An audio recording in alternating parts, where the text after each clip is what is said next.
इस कहानी को ध्यान से सुनना। यह कहानी एक कंपनी की है जो काफी घाटे में जा रही थी।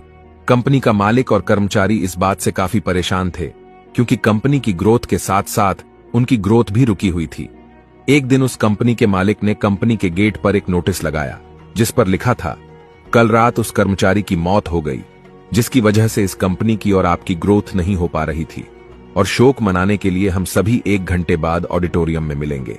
ये बात सुनकर सभी कर्मचारी थोड़ा दुखी भी थे और खुश भी थे और हर कर्मचारी यह देखना चाहता था कि आखिर वह व्यक्ति था कौन। 1 घंटे बाद सभी कर्मचारी ऑडिटोरियम में पहुंचे। ऑडिटोरियम में एक कॉफिन यानी एक ताबूत रखा हुआ था और बारी बारी से सभी कर्मचारियों को उस व्यक्ति को देखने का मौका मिला। लेकिन जब भी कोई कर्मचारी उस ताबूत के अंदर देखता तो वो मायूस हो जाता और सर झुकाकर वहां से चला जाता क्योंकि उस ताबूत के अंदर एक आईना रखा हुआ था।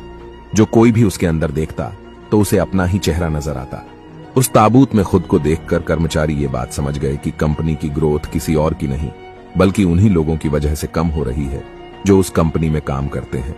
मोरल, हमारी असफलता और हमारे फेलियर का कारण कोई और नहीं बल्कि हम खुद होते हैं। अगर हम अपने काम में अपना 100% एफर्ट नहीं देंगे तो हमारी ग्रोथ कभी हो ही नहीं सकती। एक बात याद रखें, काम चोरी किसी भी इंसान को लाइफ में कभी भी आगे नहीं बढ़ा सकती।